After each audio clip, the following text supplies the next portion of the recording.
Vice President JD Vance is on his way home. This after negotiations with Iran wrapped up in Switzerland. The vice president says the talks laid the foundation to reach a final deal. Natalie Brand has more details right now from the White House.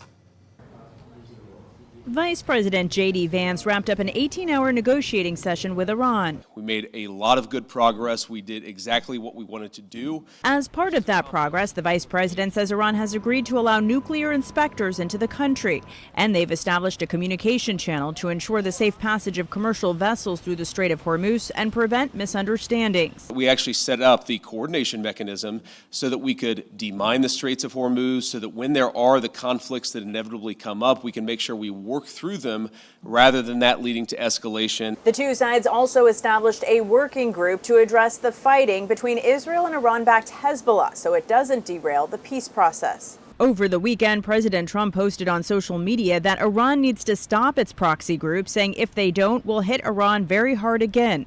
Iran's parliament speaker responded, saying they better be careful with their statements. Our armed forces are ready to respond in another way. If Hezbollah fires at Israel or if Israel responds, if there are other conflicts that arise in the region, we're actually talking to each other and figuring out how to stop the shooting, how to make the region safer, our allies and everybody else. Democratic lawmakers call the deal a surrender. Iran gets all of the benefits, literally billions and billions of dollars, and America continues to hurt and see the losses from the $100 billion we spent in the war to every American citizen seeing their costs skyrocket. The Treasury Secretary says as part of the progress made in negotiations this weekend, it's lifting restrictions to temporarily allow the sale of Iranian oil.